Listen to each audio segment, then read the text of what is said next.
আজকে ভিডিওতে করাবো তোমাদেরকে অষ্টম শ্রেণীর কোর্সে দেখি 1.3 গণিত প্রভা বইয়ের 10 আর 11 দাগের অঙ্কটা। একটি সামান্তরিক আঁকতে বলেছে গোল, যার জি ওয়াই ইকুয়ালস টু 7 সেমি বলেছে, ওয়াই ইকুয়ালস টু 5.8 সেমি বলেছে, আর জি এল ইকুয়ালস টু বলেছে 5.8 সেমি। এটাকে ঠিক এইভাবে আঁকতে হবে। আমি ছোট্ট করে এঁকে নিয়েছি, এখানে দেখতেই পাচ্ছ তোমরা। তো এটাকে একটু বড় করে আঁকতে হবে আমাদেরকে, আর কিছুই না। তো ফার্স্টে হচ্ছে একটা দাগ টেনে নেবে, যে কোনো একটা মাপে একটা দাগ টেনে নাও। আমি একটা মাপের দাগ টানলাম, ডবল লাইন যেন না হয় সেটা দেখে নেবে একবার।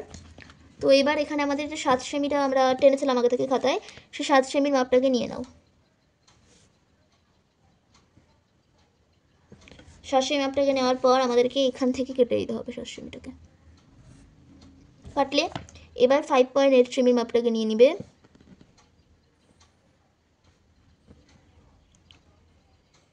ফাইভ পয়েন্ট এইট সেমি মাপটাকে নেওয়ার পর এই বিন্দুতে বসাবে, দিয়ে এইভাবে একটা কাটলে, দিয়ে এই বিন্দুতে বসানোর পর ঠিক এইভাবে কেটে দিলে, ঠিক আছে? ঠিক এইভাবে কেটে দেবে।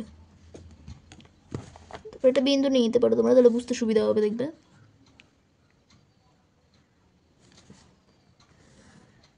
এভাবে টেনে দেবে।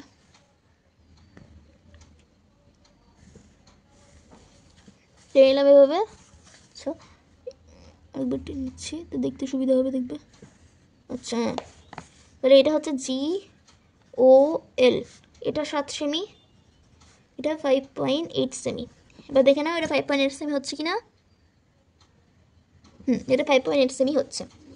তো এবার দেখো আমাদেরকে ডিটা কিন্তু আঁকা হয়নি এখনও, তো ডিটাকে আঁকতে হবে। তো তার জন্য আমাদেরকে 7 সেমি ফার্স্টে নিতে হবে, 7 সেমির মাপ।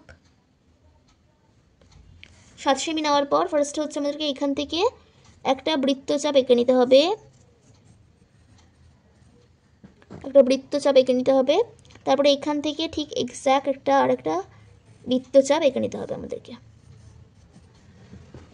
আচ্ছা, এখানে একটা বোঝাতে একটু ভুল হলো, দেখো এখানে ফার্স্টে 7 সেমি থেকে নিয়ে এলে,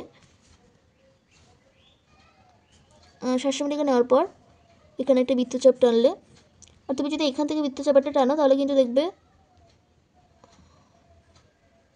আচ্ছা এখান থেকে তারপর আমরা 5.8 সেমি মাপটাকে নিয়ে নেব, দিয়ে এখান থেকে ধরে কেটে দেবো, হয়ে যাবে।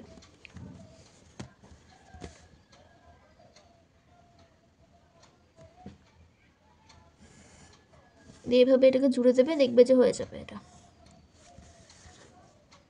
আচ্ছা, তো 5.8 হয়েছে, আর এখানে 7 সেমি হয়েছে। তো এখানে দিয়ে দিয়ে দাও ডি, এটা 5.8 সেমি, এটা হচ্ছে 7 সেমি। দেখো লিখে নিলাম। এক্ষেত্রে একটা সামান্তরিক গোল ডাকলাম, যে জি ইকুয়ালস টু 7 সেমি, ও এল ইকুয়ালস টু 5.8 সেমি, আর জি এল ইকুয়ালস টু হচ্ছে 5.8 সেমি। দেখো এই 10 দাগের অঙ্কটা কিন্তু অনেক বেশি ইম্পর্টেন্ট, এটাও কিন্তু পরীক্ষাতে আসার অনেক চান্স আছে। এবার করবো 11 দাগের অঙ্কটা। একটা বলা হয়েছে এবিসিডি একটা আয়তক্ষেত্র এসি ইকুয়ালস টু 5 সেমি হলে বিডি এর দৈর্ঘ্য কত হবে। এখানে একটা মাপ নিয়ে একটা আমি আয়তক্ষেত্র এঁকে দিলাম, চিত্র আঁকলে কিন্তু দেখবে নাম্বার কাটার সুযোগ পাবে না।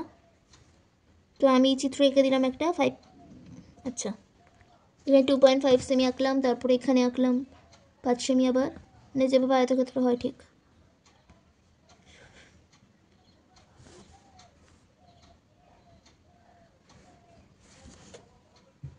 তো তারপরে এখানে ঠিক আমাদেরকে এইভাবে আঁকতে হবে। দেখো দুটো কর্ণ আঁকলাম, একটা হচ্ছে ধরলাম এ বি সি ডি, এটা হচ্ছে ও ধরে এলাম। তাহলে এদিকে হচ্ছে 5 সেমি, এখানেও 5 সেমি।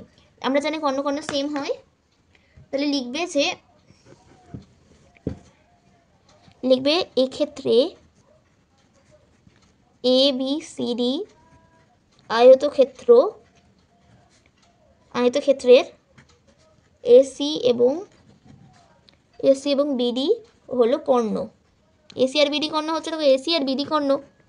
কি লিখলাম, আয়তক্ষেত্র কর্ণদ্বয়ের দৈর্ঘ্য সর্বদা সমান হয় আমরা জানি, তাই এসি ইকুয়ালস টু যদি 5 সেমি হয় তাহলে বিডি এর দৈর্ঘ্য হবে 5 সেমি। তারপরে বলা হয়েছে দুয়েরটা পি কিউ আর এস একটি বর্গক্ষেত্র পি আর ও কিউ এস কর্ণ দুটি জিরো মানে ও বিন্দুতে ছেদ করছে, তার পি আর ইকুয়ালস যদি 5 সেমি হয় তাহলে কিউ এর দৈর্ঘ্য কত হবে। একটা বর্গক্ষেত্র আঁকলাম যার প্রত্যেকটা বাহুর দৈর্ঘ্য আমরা জানি সেম হয়, এখানে 5 সেমি বলা হয়েছিল, প্রত্যেকটা 5 সেমি বিশিষ্ট একটা মানে বর্গক্ষেত্র আঁকলাম। তারপরে এখানে কর্ণগুলো এঁকে দেবে, এভাবে কর্ণগুলো মানে দেখিয়ে দেবে, যেখানে কারণ এখানে কর্ণ দিয়ে বলা হয়েছে তাই জন্য কর্ণটা দেখিয়ে দিচ্ছি আমি এখানে। এখানে ও দিলাম, তারপরে এখানে দিলাম যেটা বলেছিল পি কিউ আর এস। দেখো পি কিউ আর এস হলো একটা বর্গক্ষেত্র, P R equals to Q S equals to 5 সেমি, তাহলে কিউ এস ইকুয়ালস টু লিখতে পারি ও এস প্লাস ও কিউ। দেখো ও এস, ওখানে ও এস আর এখানে হচ্ছে ও কিউ ইকুয়ালস টু 5 সেমি, তাহলে কিউ ও মানে এই কিউ ও ইকুয়ালস টু 5/2 হলে 5/2 মানে 2.5 সেমি। তিনেরটা দেখো, তিনের অঙ্কটা বলা হয়েছে এবিসিটি সামান্তরিকের এবিসি কোণ 60 ডিগ্রি হলে এডিসি এর মান কত। একটা সামান্তরিক টাইপটা এঁকে এলাম, 60 ডিগ্রি কোণ লিখলাম যে কোণ এডিসিডি একটি সামান্তরিক, লিখলাম যে এডিসিডি একটা সামান্তরিক কোণ না, অতএব আমরা জানি সামান্তরিকের বিপরীত কোণগুলোর মান সর্বদা সমান হয়, তাই কোণ এবিসি ইকুয়ালস টু 60 ডিগ্রি হলে কোণ এডিসি ইকুয়ালস টু 60 ডিগ্রি হয়। তারপরে এখানে 4 দাগেটা বলা হয়েছে A B C D রম্বসের AC R BD কর্ণ দুটি পরস্পরকে ও বিন্দুতে ছেদ করছে, তাহলে এ ও বি কোণ এ ও বি এর মান কত। তাহলে এখানে একটা এঁকে নিয়েছি আমরা rhombus, A B C D একটি রম্বস আর এসি আর বিডি কর্ণ দুটি পরস্পরকে ও বিন্দুতে ছেদ করছে, কোণ এ ও বি ইকুয়ালস টু 90 ডিগ্রি হবে, কারণ রম্বসের সব কোণের মান 90 ডিগ্রি হয় তাই। এখানে 5 দেখো, একটি বর্গক্ষেত্র সম্প্রদায় রম্বস, কিন্তু রম্বস সর্বদা বর্গক্ষেত্র নয়। 6 একটি বর্গক্ষেত্র সর্বদাই ড্যাশ, কিন্তু একটি আয়তক্ষেত্র সর্বদাই ড্যাশ নয়। এটি বর্গক্ষেত্র সর্বদা আয়তক্ষেত্র, কিন্তু একটি আয়তক্ষেত্র সর্বদা বর্গক্ষেত্র নয়।